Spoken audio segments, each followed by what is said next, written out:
So my name is Sue Lavasani. I'm an account manager for Tundra Esports. Um, yeah, that's pretty much it. I would have to say either either pizza. If I have to choose something, it would be pizza or like very specific. My mom's cooking. She makes great Iranian food. Where my parents are from. And yeah, I miss it dearly whenever I come back. I asked my mom to make me all kinds of things, so that will be my pick. Oh no, I kind of knew this question was coming up, based on the videos I've seen previously. I had to think super hard for this as well. It has to be a. I have two answers for this because there's genuinely I can't pick. So it's either very cliche, has to be Metal Gear Solid 2. It's one of, I think, my favorite games because it was I'm not sure if it was that profound or Hideo Kojima just made a really educated guess on how digital landscape would look like. And I can talk about this forever, so I'll keep it short. But I played it when I was younger, and especially the last act, I would say the last 45 minutes of the game, really scared me as a kid, but it left such an impact on me, and it's very entertaining. Although I don't think the bait and switch between Raiden and Snake back in the day, I don't think that could be happening again in this day and age. So that's also something really cool to consider. And my second game is Omori. It's a turn-based RPG. I'm not really a fan of turn-based combat, but I've had my friend recommend me that game, and I did not know what was in for me when I kind of got to the last bit. And it's one of the most, I would say, emotional games I've played. Really felt, it was, I won't spoil much, but definitely, if you haven't played it, I would definitely recommend it. Story is really good. And yeah, it just felt like someone just pulled the rug from under your feet. So it was really good. And the combat is also, again, turn-based, but it has such a nice twist on it. So it's very strategically is really fun to play. And the soundtrack, really good. Really, really good soundtrack. I think this one I also had to think about, which was tough because I don't know if a bad game can exist with because sometimes when a bad game is buggy, I know it can lead to really funny results. But if I have to pick one, it would be specifically be Shark Tale for the PlayStation 2. As a kid, as I was younger, I had this game, and there was one particular part. This is 15 minutes into the game. I think not even 15 minutes, but there's a dance sequence in the game. I could not get past it when I was young. I was stuck. I was hard stuck on this level, and I've never played it before. And this was like a kind of like a DDR, like you see the buttons and you have to press them for the song Can't Touch This by MC Hammer. And the amount of times I've heard that song, I think that is I think that's my pick for the worst game I've played. Where would it be? I think I would love to see more esports events in the Netherlands. I think it's not, because I'm from there as well. I lived there before I moved to London 7 years ago. And Holland, like the Netherlands, always kind of lagged behind esports in general. It started to pick up slowly, but there's always a need for someone needing to be successful in the scene before anything happens. Like, I think a big example is like Max Verstappen is a really good example because, like he kind of tread the line of making it popular now for Dutch people. Formula One, that is. But then even back then when I was younger, there was not really any Dutch pro players that were there. It was Grubby in the Warcraft time. But anyway, to keep my answer short, would love to see a esports event in the Netherlands. I think it's also a country that is well connected in Europe. It's easy to get to. It's also a lot of fun to be there. Yeah, I think it would be fun. See, I started with console, but as I built my first PC and then kind of got into PC gaming through going to internet cafes back in the day, I think I have to choose the PC. Just generally the use case, like I can have a game running, watch a stream at the same time. It's kind of nice. But I do have to admit, I do miss couch gaming. I do miss being away from this desk when I'm done with work and just kind of like unplug myself from being here and just sit on the couch. So if I have to pick, I would pick PC, but definitely it's definitely nice to being able to just sit on the couch, turn it on, and just play something, you know? Ooh, that's actually a really good question. God, who would I pick? I don't know who I would pick. I don't have anything coming up right now in my head. I don't know. Maybe Doom Guy. I think I would pick Doom Guy. Doom Guy is pretty cool. Yeah, I love Doom. Also good soundtrack. Speaking of good soundtracks, so yeah, Doom Guy would be my pick. It's a bit of a long story. I think I like I said, I always went to internet cafes, and I never really considered that to be something like esports. It was just something out of a necessity. I played a lot of RTS, and I kind of got into StarCraft when I was younger. And I don't know how. Really don't know how, but I just kind of on Twitter. I was at Twitter, you know, at a young age, and you started to network. You started to talk to people, and then I kind of got into networking with a bunch of people working within StarCraft, and I still talk to them to this day. But kind of like fast forward, while I was in the middle of my degree, I started streaming on Twitch. I started to promote this really now dead, unfortunately, video game called Infinite Crisis, which was a MOBA with DC Legends. And before I knew it, I kind of became like a community member, just streaming, and then I kind of got skin codes to give away. Like I grew my channel, you know, I grew my Twitch channel. This was back in 2012, and it was just for fun, and I started to put more hours into it. I started to stream daily, and things started to pay off, and I kind of got involved into like casting video, like the tournament games, the Go 4 Cups through ESL, and I really enjoyed that. I really enjoyed just becoming a part of the community is really strong within esports. So I enjoyed that feeling, and I started to participate more into working on small projects through my stream. But unfortunately, real life had to take kind of the priority here, and I had to kind of stop streaming for a bit to focus on my degree. But I had a friend of mine reach out to me, and he was working at Faceit at the time, and he said, Dota 2 has just launched on the platform, and we need volunteers to help. So I was like, this is something I could do on the side. I can still, you know, do things within my degree and also do like a little side project within the hours, because Twitch streaming is so demanding. I think even more now, but even back then you have to be consistent, because there's no way you could kind of have something else, or you have to sacrifice something. So I started becoming a live admin, and from live admin I became working remote while I was finishing up my degree. And before I knew it, in 2015, end of 2015, they Faceit approached me, and they kind of requested me to relocate because they went to a bigger office. So that was kind of like the trajectory of my way into esports. I remember casting like the first finals of Infinite Crisis. There was like this big finals in Cologne, and that was just pretty much my highlight. Like I knew this is where I wanted to be. I was very nervous. If anyone can find footage of me, oh my goodness, like I was very nervous. I still like think back was the most nervous I've ever been. But yeah, that was like my first kind of like job, like work within esports, and I was like, this is cool. It didn't even felt like work, like it doesn't really. It just feels like working on a project with people together and having fun, and you know, that's one of the main things that stood out to me. And you know, to this day I enjoyed having that experience, and I'm very grateful for it. And yeah, that was kind of like my slow pathway into it. I was always interested in being at LAN parties as well, and I played LAN parties for fighting games, for RTS. You know, I was always involved, and yeah, that was one of the things, kind of how I kind of get into that.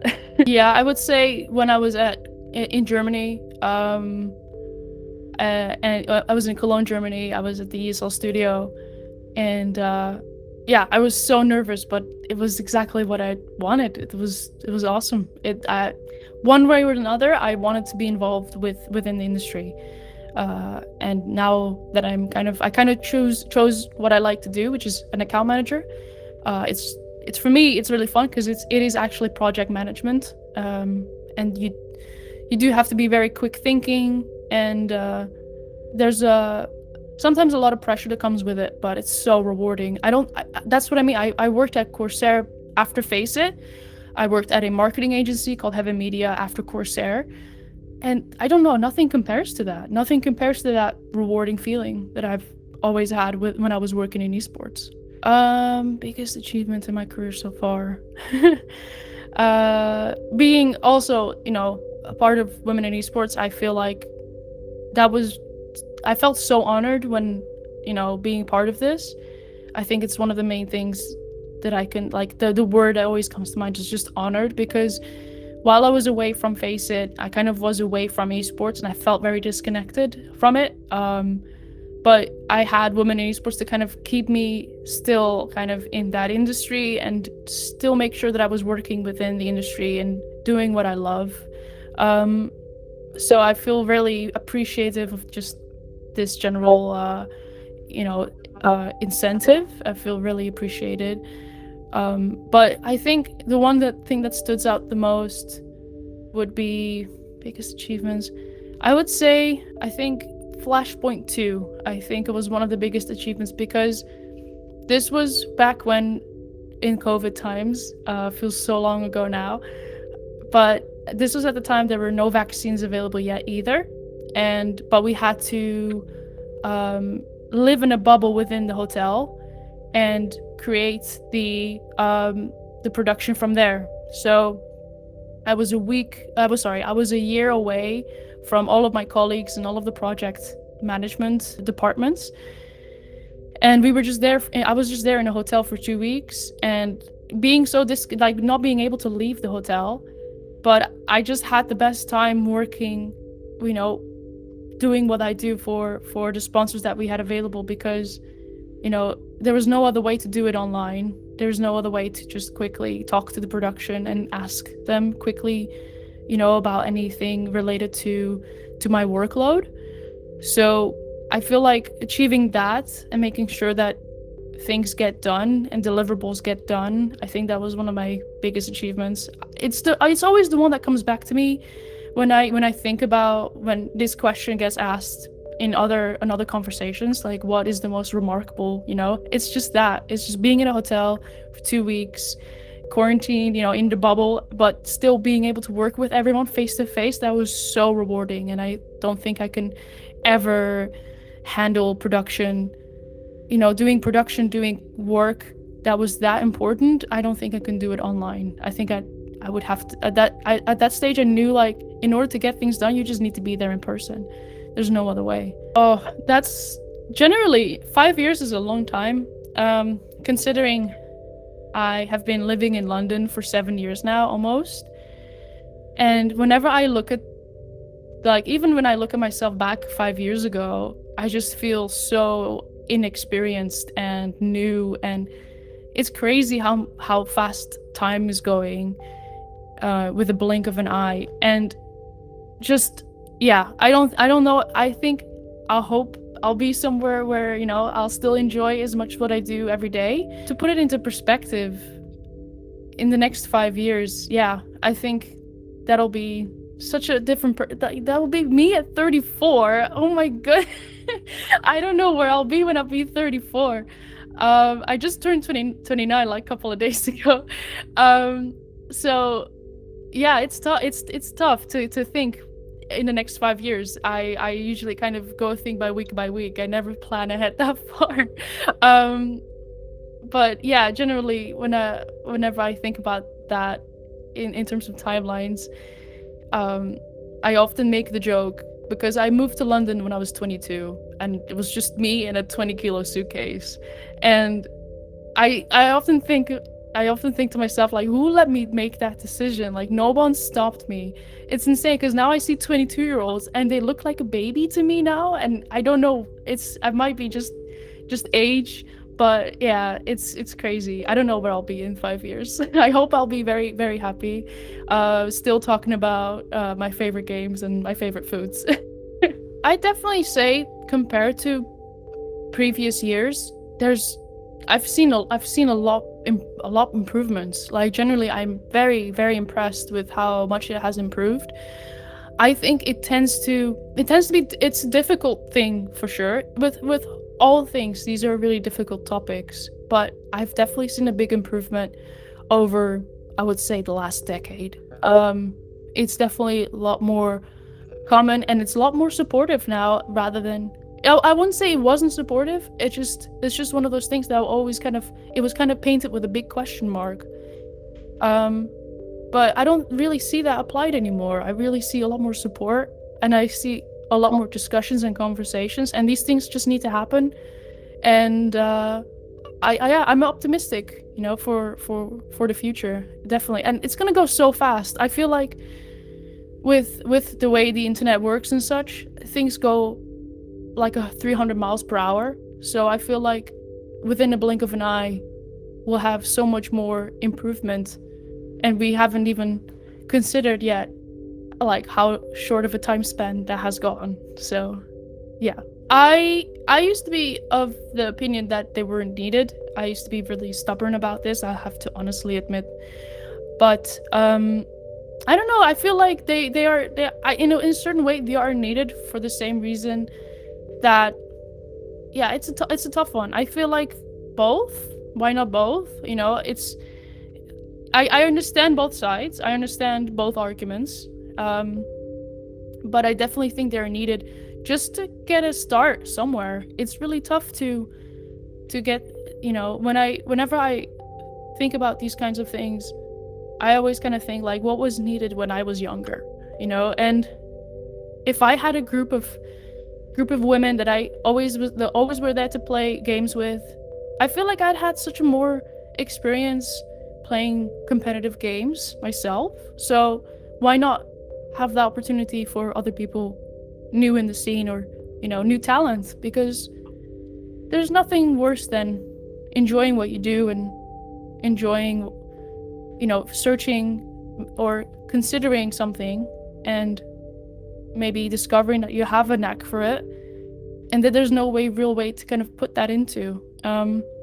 So why not create an environment that just funnels that and create something like that for other people? I feel like it's definitely needed. But I also understand why people don't really consider it as an issue. But I mean, that goes with a lot of things. So yeah, I'm looking forward to seeing more representation generally. Yeah, just excited because what I've seen from the past few days with International Women's Day, the support has been great. It's been crazy. It really made me kind of stop and think. It has changed in a lot of ways for the better, absolutely for the better, and maybe even sometimes for the worse. But those things need to happen. If there is bad consequences to something changing, maybe that just needs to what's happened in order to make things better, right? Like it's just such a complicated subject. I have no sexy answer, but it's just, yeah, I'm really excited.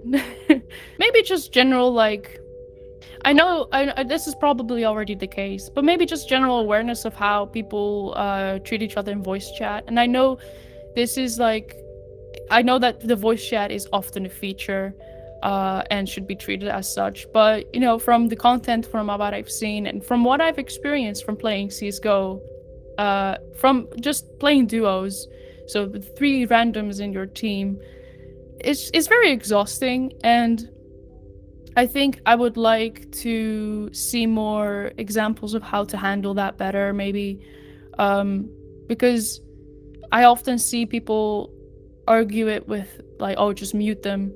And I've never really considered that as an option to do. I never really accepted that as an option. So maybe on how to handle these situations. And maybe there is. That's something that I don't know. But That's my go-to answer.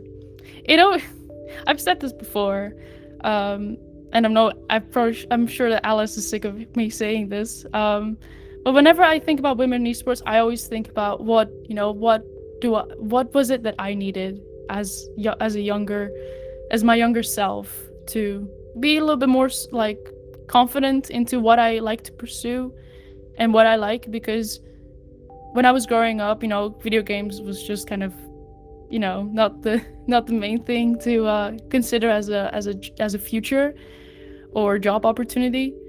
So and to see where it is now is just already very overwhelming sometimes to me, because it's just such changed from, and I knew I grew up in Holland, and that's not really the esports heaven compared to like Sweden, for example.